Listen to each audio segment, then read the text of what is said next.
Salut les entomophanes, c'est Jules d'Insectes en vidéo. Alors aujourd'hui, nous allons faire une naturalisation de Phasmoscorpion, une Heteropteryx dilatata. Donc là c'est une femelle marron qui elle a bien vécu sa vie par contre. Elle a fait un peu plus d'1 an, donc ce qui est pas mal pour un Phasmoscorpion. Elle a pondu des œufs, j'en ai eu pas mal avec elle, donc ça a été une belle mère. Et du coup bah là elle est nickel, elle a aucun problème, elle est morte de mort naturelle. J'ai récupéré à temps pour pouvoir la mettre au congèle, et comme ça je vais vous faire la petite naturalisation, puisqu'on m'a demandé est-ce que je pouvais faire une naturalisation de Phasmoscorpion. Donc là c'est la femelle, et j'ai un mâle que je ferai un peu plus tard, donc j'espère que ça vous intéressera. Donc là elle est congelée, donc du coup je vais essayer de nettoyer ça comme il faut. J'avais déjà fait des naturalisations avec des phasmes qui étaient congelés de base, et c'était très rapide puisque c'est sous forme de petits blocs gelés, donc pour les enlever ça allait beaucoup plus vite. Donc on va voir ça pour voir si ça marche toujours. Donc j'ai toujours le même matos que d'habitude, hein, ça change pas. Il y a certaines passes, vous avez peut-être vu, je m'en sers pas trop, comme celle-ci je m'en sers pas trop, mais on sait jamais. Celle-ci un petit peu de temps en temps, lorsque c'est un petit peu, lorsqu'il y a besoin, tout simplement. Donc bah voilà, c'est parti. Voilà. Donc la petite femelle. Donc là, vu qu'elle est un peu gelée, les pattes se décongèlent assez vite. Donc ça va, les pattes sont encore souples. Parce que si vous mettez pas au congèle, les pattes ils vont durcir, ils vont moisir de l'intérieur, ils vont devenir noirs, pas beaux. Donc c'est pour ça que moi, si je veux les garder, je les mets au congélateur. Et comme ça, dès qu'ils seraient... ils restent quand même humides à l'intérieur, ce qui fait que quand on les décongèle, bah, ils sont encore souples si on veut les travailler. Puisque là, ça fait peut-être un peu plus d'1 mois que je l'ai au congélateur, et même peut-être 2. Donc elle n'a pas changé, c'est très bien. Donc c'est parti, on va l'ouvrir. On procède comme d'habitude, hein. Je pense que vous allez avoir l'habitude. On sent que c'est encore congelé à l'intérieur, ce qui est très bien, je pense. Hop. Le ciseau.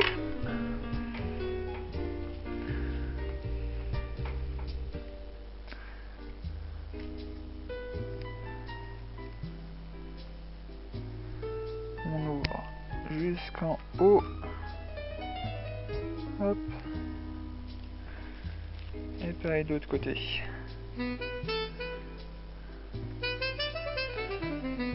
Comme je vous l'avais dit, les petites paires de ciseaux achetées au rayon pour les filles et tout ce qui est coupe-ongles, tout ce qui est truc de manucure. Voilà. J'ai pris ça là-bas. J'ai flashé sur les ciseaux en fait. Et ils sont très bien parce qu'ils sont super fins. Ils coupent comme il faut. Ça change un petit peu de leur utilisation normale de base. Mais bon. On fait avec le système D. Ici. Vu que c'est congelé, c'est un peu plus compliqué. On continue avec la lame de rasoir. La lame de rasoir, normalement, vous n'allez pas avoir de difficulté à trouver ça.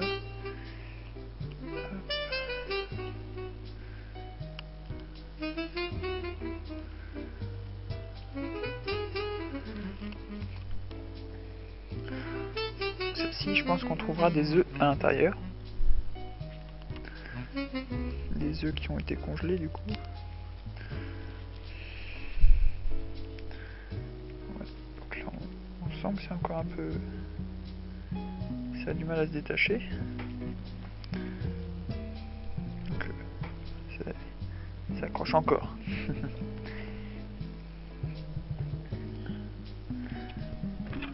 Donc là, comme vous pouvez voir, c'est une femelle qui est de couleur marron. Donc c'est son habitat qui a sûrement fait ça. Et il y a que j'ai eu des femelles qui étaient jaunes, vertes, et j'avais eu des femelles phasmoscorpion lichen aussi. Hop. Mais qui au stade adulte redeviennent vertes. Mais je pense que j'expliquerai tout ça dans la vidéo sur les phasmoscorpions lichen. Comment les élever, comment les avoir. On m'a souvent demandé si j'avais des œufs de phasmoscorpion lichen. Donc je ferai un petit topo dessus en entier. Voilà. On va décoller tout ça.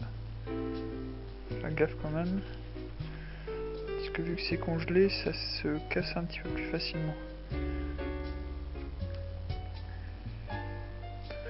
J'ai eu la mauvaise surprise avec un Nexatosoma qui était resté peut-être un peu trop longtemps au congèle. Et en fait, il se cassait hyper facilement. Donc là, c'est bien dur, quoi.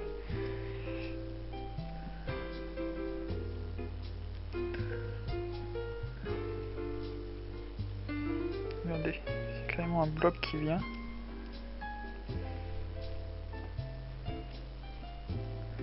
Ça se décongèle assez vite, donc j'essaie de faire ça assez rapidement.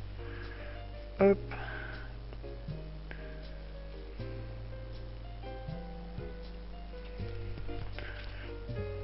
Elle va bien manger, hein.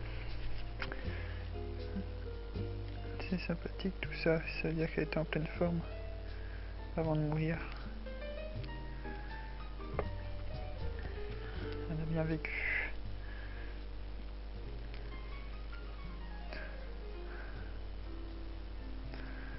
Là, donc ça se vide assez vite. Là, la pigmentation est un petit peu moins... Enfin, faut quand même faire attention, quoi, mais moins de risques à mon avis.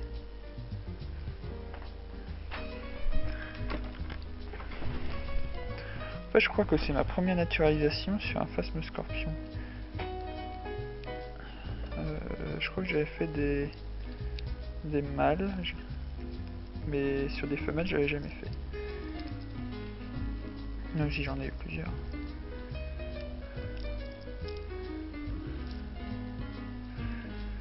Hop, là.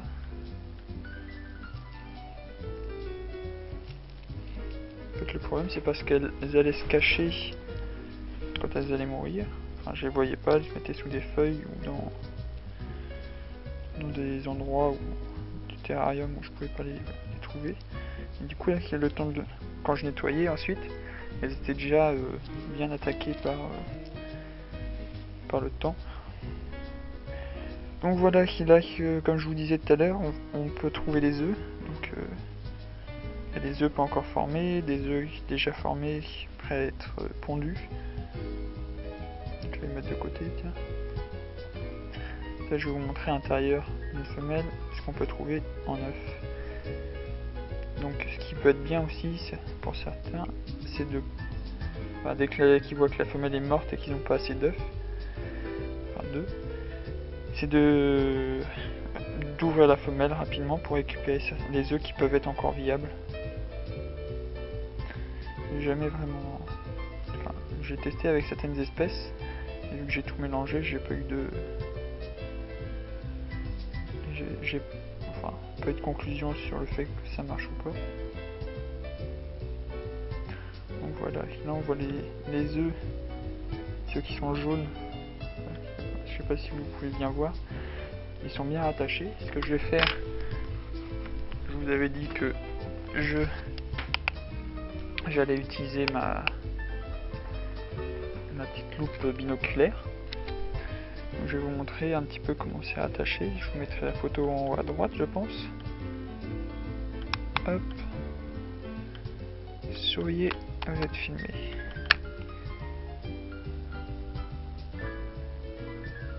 Hop. Photo. le problème avec cette loupe là, c'est qu'il ne faut pas bouger du tout quand on prend la photo, puisque c'est tellement petit que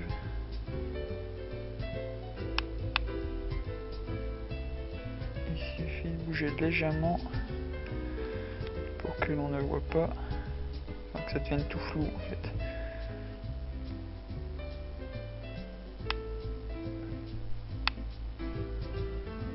C'est hyper sensible. Donc j'ai fait des 3-4 photos là.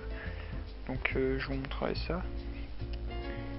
Donc je vais pas vous faire le détail de ce qu'il y a à l'intérieur, surtout avec ça. Vous verrez un petit peu la qualité de la photo du coup, au passage.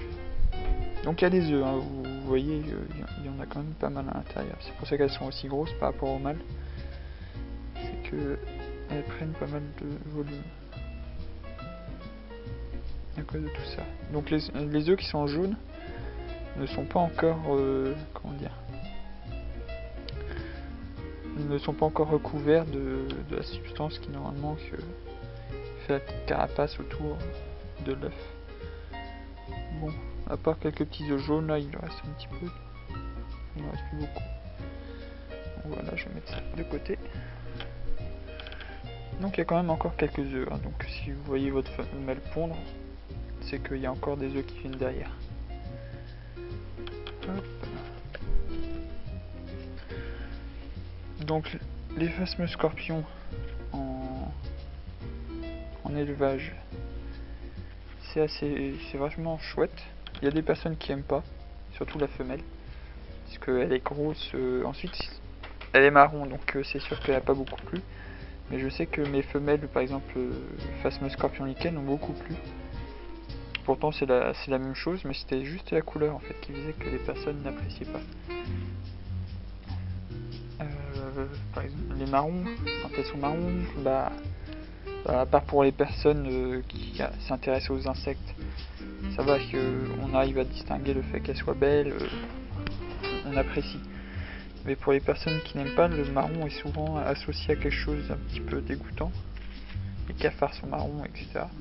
Donc ils n'apprécient pas trop le phasme en lui-même. Pourtant, si on leur met le même phasme avec des couleurs, par exemple vert, jaune, rouge, ou même les phasmes lichen, ça ils vont peut-être déjà plus apprécier.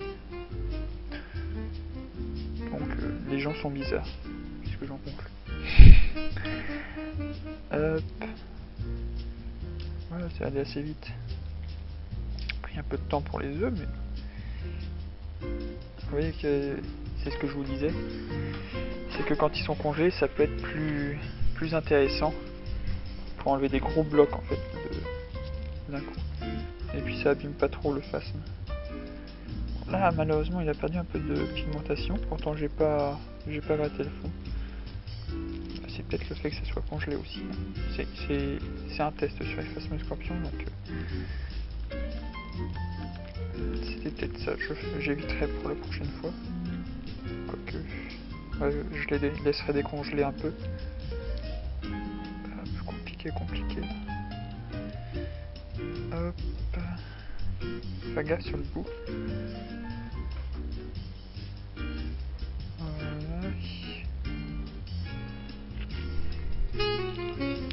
Ouais, sur le bout, faut faire gaffe puisque c'est relié à tout ce petit truc là au bout, là où elle va pondre, etc.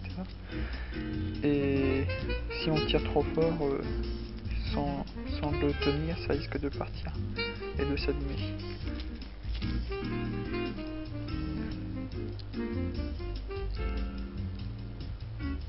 Bon, faut quand même essayer d'enlever un maximum de ce qu'il y a dedans pour éviter que ça moisisse. J'ai perdu pas mal de couleurs malheureusement.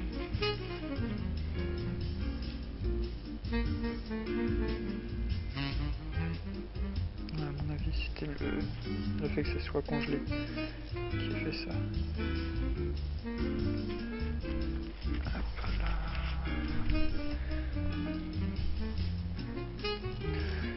Du coup je laisserai décongeler plus après. Par contre niveau odeur, un petit peu plus fort que les autres. Je dois avouer que l'odeur est un petit peu plus gênante.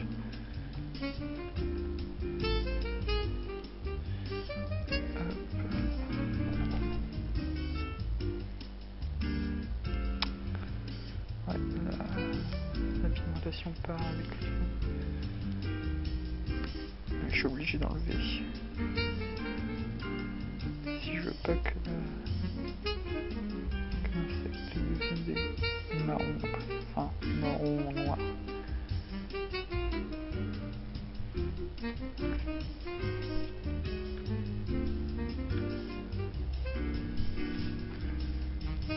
On voit bien les muscles au niveau des pattes.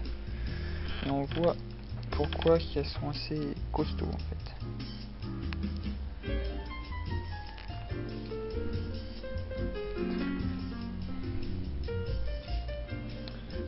Là, c'est petit à petit.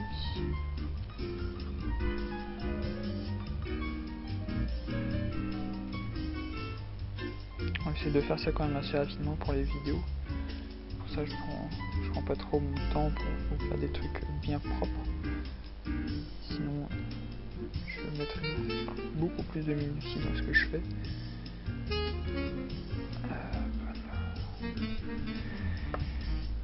Et bah, sinon les vidéos dureraient 1 heure et ça risquerait d'être plus chiant. Donc là, j'essaie de faire assez rapidement pour que vous puissiez voir tout ce que je fais. Voilà, elle est bien nettoyée. Et on va nettoyer vraiment à fond. Donc là, il y a des muscles. Bon, à ce qui paraît aussi, c'est que ce phasme est comestible.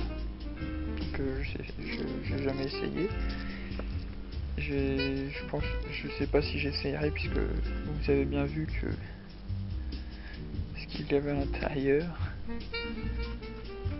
En fait, quand tu sais ce qu'il y a à l'intérieur, c'est assez particulier. Peut-être que cul ça peut être pas trop mal, hein, mais le fait d'en avoir élevé, c'est spécial. C'est comme avec des lapins, quand on élève, tu auras toujours un peu plus de mal à manger du lapin après. Pareil pour les chevaux, pareil pour le chien ou le chat. Moi, c'est des façons. J'aurais du mal à en manger, je pense. Mais bon, peut-être que je goûterai quand même, histoire de ne pas mourir idiot.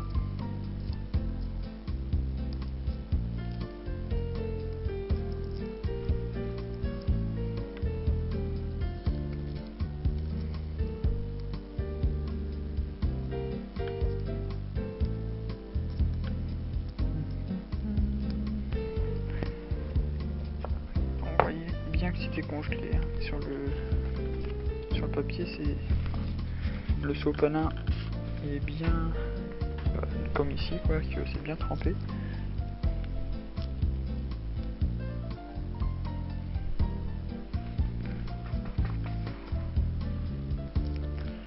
On va s'attaquer à la tête maintenant.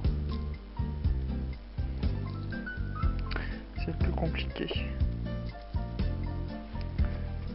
Ce que je fais pour essayer de bien nettoyer la tête, enfin, à ce niveau-là, c'est que je prends les deux pattes avant et j'essaie de les mettre vers l'arrière.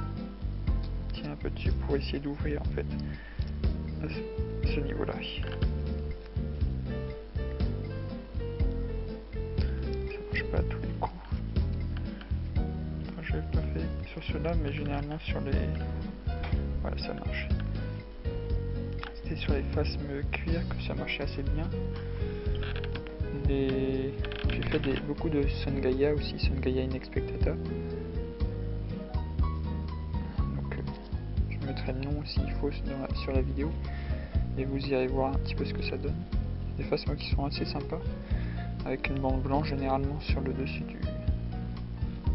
Ouais, sur la face dorsale.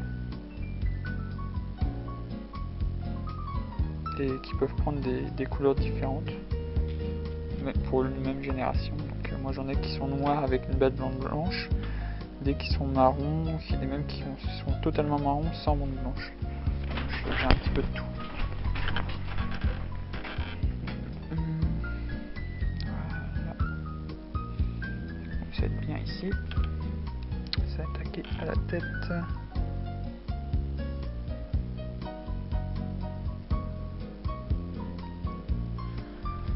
C'est beaucoup plus délicat de s'introduire dans la tête comme ça. Nettoyer au maximum.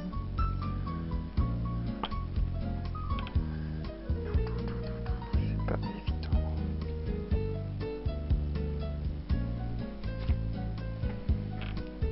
Même avec la loupe. Non, là je pourrais pas passer le...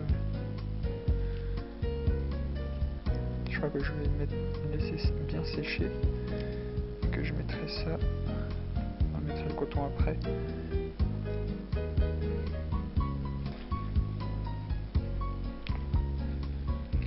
Voilà. Donc je pense que là c'est pas trop mal. Donc voilà, elle est bien vide. Au-dessus, ça va encore. Voilà, elle a un petit peu perdu de couleur ici.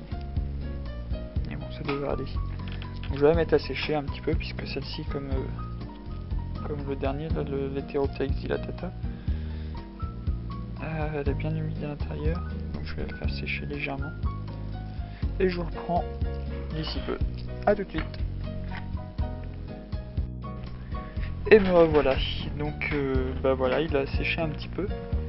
J'ai laissé 10 minutes, un quart d'heure. Et puis bah c'est parti pour nettoyer. Enfin, pas nettoyer, mettre le coton à l'intérieur. Donc pareil que les autres, on ouvre, on met le coton, on bourre, on en met dans la tête. Voilà. On fait ça comme pour les autres.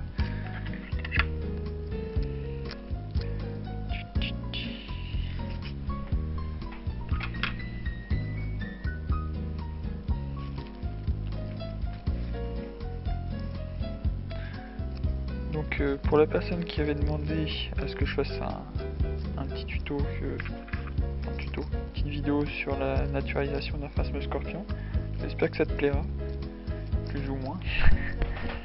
J'ai fait un petit peu de mon mieux.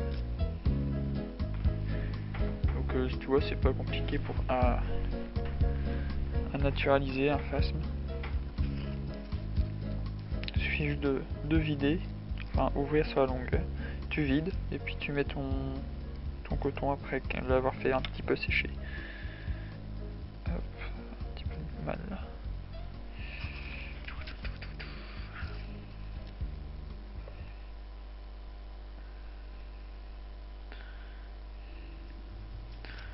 Donc je referai quelques vidéos. Je pense de naturalisation, mais je vais pas en faire 36 000 puisque le concept une fois c'est sympa, quelques fois, 2-3 fois ouais c'est passe. Mais je pense qu'après ça suffira. Et puis au pire si vous m'en demandez d'autres, j'essayerai d'en faire d'autres. Je pourrais peut-être presque naturaliser vos phasmes. Si jamais vous n'y arrivez pas, mais ça m'étonnerait. Parce que comme vous voyez c'est pas bien compliqué. Vous devriez arriver à aller faire ça tout seul après. Sans problème. Moi j'ai appris tout seul. On m'a juste donné un petit peu les bases, quoi. On m'a donné des conseils pour pouvoir faire. On m'a donné des photos de comment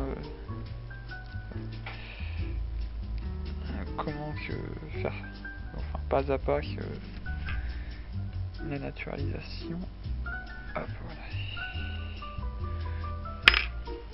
voilà. Et bah, après je fais un petit peu sur le tas, quoi. Puis si ça marchait pas, ça marchait pas. Si ça marchait, ça marchait.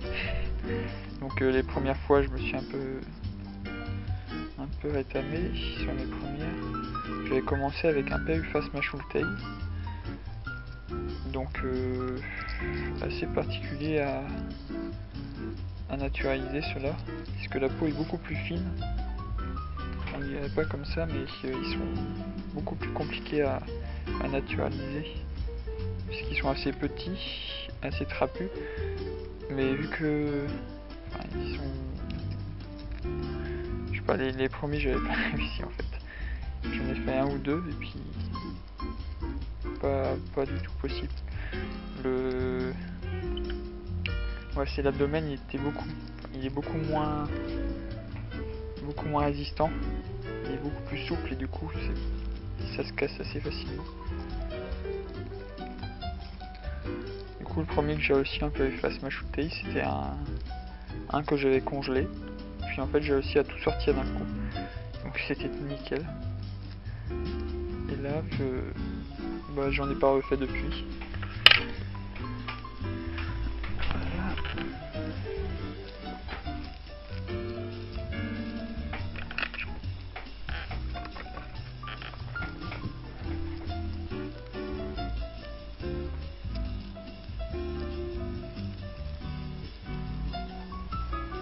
En espèce, j'ai fait aussi des Farnacia. J'ai fait 2 Farnacia ponderosa adultes, des femelles. Donc ceux-là, ils m'ont pris pas mal de temps. Ils sont assez longs. Il y a pas mal de choses à vider.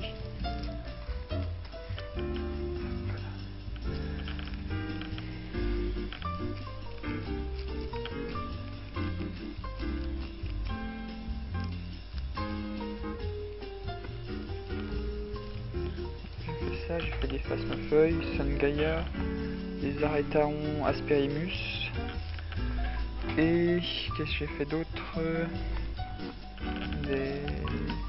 J'ai fait des Neoirasea maerans. Je crois que c'est tout. En espèce, j'ai pas fait plus que ça. Des Oikanta calcarata. Je crois que c'est ceux que j'ai naturalisé le plus en fait.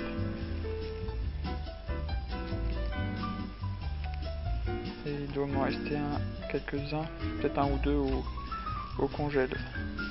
Tout comme des Neoirasea maerans, il doit m'en rester au congèle. Et je vais peut-être voir pour des Oreophoetes spirulina. Peut-être que j'en ai encore. Faut que je regarde. Donc évitez de mettre les phasmes quand même dans le même congèle que les aliments. Moi c'est un congèle que j'ai à part, d'un vieux frigo. Qu'on sert pour mettre quelques réserves, du coup la partie du dessus qui est en congèle, du coup qui n'est pas utilisée. Et du coup je mets mes phasmes dedans. Hop, bientôt fini.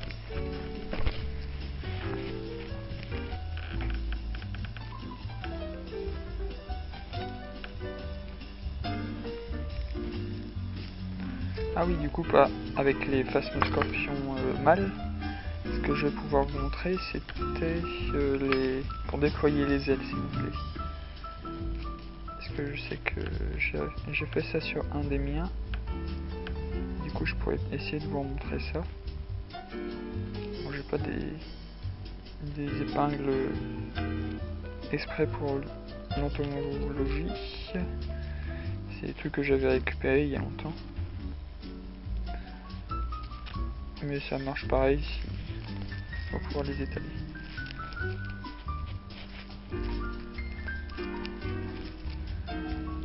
Voilà, donc on tasse encore un peu.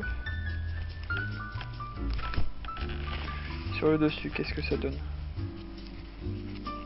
Ah, voilà, c'est pas trop mal. Par rapport aux couleurs qu'il y avait ici, c'est pas trop dérangeant. Les ailes sont bien. Il est très bien. Hop, comme ça j'ai plus qu'à aller mettre ça à sécher. Et ça va passer comme il faut. Voilà, donc je vais encore mettre ça au-dessus du radiateur pour faire sécher. Donc comme ça j'aurai encore un autre face ma collection. Parce que des comme ça, il n'y en avait pas. C'est une belle bête quand même, hein. Quand on regarde, elle fait hop,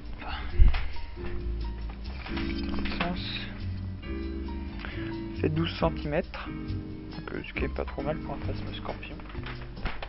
Mais il peut y en avoir des plus gros. Voilà. Très bien comme ça. Bon bah j'espère que ça vous aura plu, encore une fois. Une petite vidéo que j'ai fait à suivre de l'Heteropteryx dilatata. Donc je la posterai peut-être par contre un petit peu plus tard. Donc peut-être d'ici 2-3 jours par rapport à maintenant.